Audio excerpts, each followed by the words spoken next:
Hey everybody, Kyle Migone here. Jill's husband, for any of you who don't already know.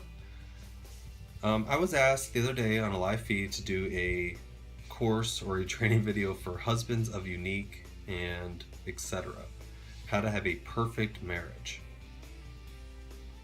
And I can do that. But it's up to the individuals to make choices in what they want to do with their lives. If there's something broken, you need to find whatever glue it takes to mend it. If you've already taken those routes to try to fix it and it's just not fixable at this point because what you guys had in the beginning is no longer there, I can't guide you in the right directions. I can't. Since the moment I was married, divorce was never a word that was thrown out there. When I was married, in the very beginning of all this, when Jill and I got together 8 years ago and some change, I said to myself, this is the person that, whether or not we're cremated or buried, will be by my side. I made that choice. She made that choice. That's where we stand. We have a very strong bond with each other. We have our flaws. We do. And every time a flaw appears, and I could easily say I take some of this, where's it at? Some of you girls might know what this stuff is. This liquid touch foundation stuff, and cover it up. You can't cover up a problem. You can do it temporarily, but it's not going to get resolved. You have to have great communication skills. No matter how petty a problem may be, I discuss it with my wife. Every time I get a friend request, I make sure she knows and sees who the person is. And it's not like she has my in her hand. It's not that way. It's a respect thing. It's a respect. I show her and I'm like, hey, here you go, take a look. She looks at it and she's like, oh yeah. I let her make those decisions. It's a group decision. I chose to show her and not go behind her back and do so. It's a lot of respect. I respect my wife. I love her to death. Love her to pieces. Very proud husband to support her with this company. And I will follow her to the end. The way I look at it, when we got married, we were put together on this earth, she took a huge gamble on me. Why can't I do the same for her? I have to. She deserves it. She loves it. The people that follow her love it. She loves this company. I mean, I could boast about Younique all day and all the great things that it's done for my family. But for some people who are watching this, they just won't understand. And that's okay.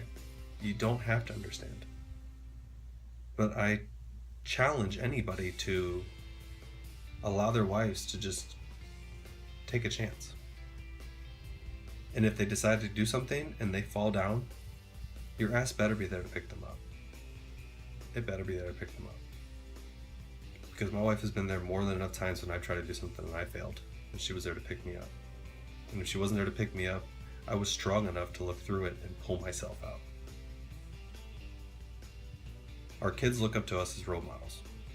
They see when every time they wake up from the time that they're up at 8 o'clock in the morning on the weekends, they might see a father who's out there and I'm cooking breakfast and cleaning. And for me, I allow my wife to sleep in. She sleeps until 11 o'clock every weekend. When she is up, I'm right there and I make sure I pour a cup of coffee for her. I have it sitting on the nightstand for her. Why? Because I love her. She would do the same for me. She cooks for me. She cleans. Those are only little things that she does for me. It's acts of kindness that keep our relationship going. It's putting God in the center of our relationship that keeps us going. Every time we fall down, the pillars that hold us up is God. He is in the center. We look through it, and through wisdom, we sit back, don't point and blame each other for our problems. But we come to a revolution and we figure out what's wrong. We talk to each other. People who don't talk to each other, you know what they end up doing? They talk to other people. And other people, depending on the sex of who it may be, if you decide to talk to, say, I talk to a female about my problems, you know what she's probably going to tell me? First off, I don't know if she's only talking to me because she may be slightly attracted to me. I don't know. But if I was to talk to her about my personal problems at home, and she's slightly attracted to me, knowing that I'm a married person, she's going to probably agree with every damn thing that I say. And you know what I'm going to feel about? I'm going to be like, I feel good. You know what? She listens to me. That's wrong. Because you're going outside your marriage to go and talk to other people about your problems and personally backstab the person you married that you committed to be buried in the ground with till death do you apart. You're wrong.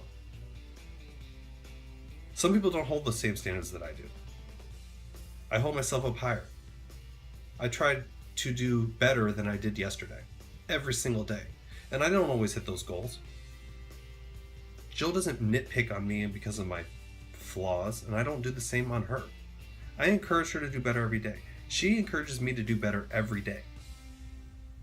Every time. We've always been there for each other, regardless of how bad crap has happened. I mean, some of y'all might know, again, active duty military. I've deployed, and I've left her here with children, by herself, and she can only maybe talk to me for an hour, maybe a week at some times. And I know that's got to be hard. Because me, I'm over there, and granted, I'm doing stuff. I'm active all the time. My mindset is not what's going on back home. It's doing what I have to do over there. And she's still here going, my husband. And she's not pointing fingers and blaming me, be like, well, if he was here, he would be doing his part. She knows I have a responsibility to country. And I uphold those. And at the same time, when we got married and we decided together that I was going to be an enlisted member of the Marine Corps, we discussed this, and I'm like, there's going to be times, and she goes, I know, and I'm going to let you do it. And I'm not going to be mad at you when you come home because you weren't here. It's an understanding of each other for Jill and I. We have a very deep bond with each other. Maybe it's because we've been together so long. Maybe it's because I married my best friend. I don't know. Every day I come home, we make sure that we laugh, we have fun, we put it out there on the internet for everyone else to watch. Why? Because we want other people to not follow in our footsteps, but to have that moment during the day where they can have a smile, like, it's a happy relationship. I like seeing this. I could turn the news on and watch someone else get, all they put on there is negative stuff. Why? Because it brings in people. Why are people so drawn into negativity? What's so entertaining about it? I don't know.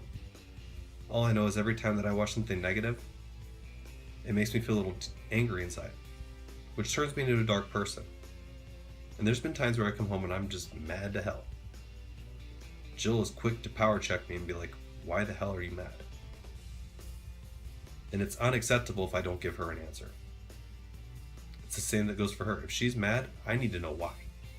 Because I'm not going to be stepped on during the day because you're just having a bad day. It's not fair. We are equal partners in this relationship of marriage. I'm only doing this for 10 minutes. We're at 9 minutes and 3 seconds. Keeping this nice and short. On an end note, let's just get those things out there. Jill and I put God in the center of our relationship. We earn trust from each other. Earning trust is key. It's not given to you just because you got married, that you just absolutely have to trust the other person. It doesn't exist.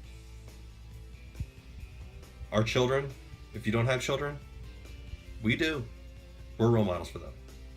If you don't have children, be a role model for other people to emulate, want to have that kind of relationship. And don't fake it. Every day I come home and tell my wife I love her. She can tell my face she's known me long enough to know if I mean it or not that day. I'm not just saying it because I'm just going with the motions of the day. I truly mean it. There's some days I come home and I don't say anything to her. Why? Because I'm pissed off. And then we start to talk, get it out there on the table, and at the end of it, it's like, babe, thank you for listening, I love you. And guess what? I mean it. Be honest with each other. No one likes having a knife stabbed in their back. So, to end this all off, I mean, I'm kind of going on a rant now about some of this stuff. But again, I was asked to do a short video about relationships, being a good husband, being a good father. And it's something that can't be taught. It has to be something where you need to, for me, fall down flat on your face, realize what you want in life, and by the moment or in the time frame that eventually in my passing, always think of life as at the end of the toll, at least for me, eventually I'm going to have an obituary. And in that obituary, I don't want it to say that I was negative, I was mean. I want people to attend. I want people to attend. And I want nothing but good words. Caring husband, loving father, caring father, great friend and mentor, a role model and a person to be emulated, never gave up, always persevered and pushed forward, had nothing but love for everything. Why? Because he didn't focus on the negative. And that's essentially where I stand. I mean, I can keep blabbing here all day. It's just, for some people, they're going to listen to this and they're going to be like, it's just another guy talking. For me, take it to heart. I got some goosebumps during some of this, but I'm doing this because I truly believe that if there's people out there that have ill intent towards other people because of their accomplishments or whatever it may be, you need to embrace those people and you need to love on them. Because those people are the people that are going to stick around with you forever. So I hope some people get to watch this. Some people will continue to watch Jill and I and how we go through the daily motions and accomplish things together. It's not just if she wins, she wins. It's if she wins, I win. So if you love somebody truly and deep enough, and you decide to marry that person, stay true to the vows. Because guess what? You're only as good as your word. And as soon as you turn back on those words, you're just as corrupt as anybody else who's ever told a lie. That's all I really have to say for right now. I love everybody at Younique. Anybody who watches, take some of these words, you can laugh them off. By all means, if you wish to. If you want to make fun of me later for it, go right ahead. Because you really were my friend in the beginning, so it's okay. Alright, well, I will chit-chat with some of y'all later, and y'all have a great day.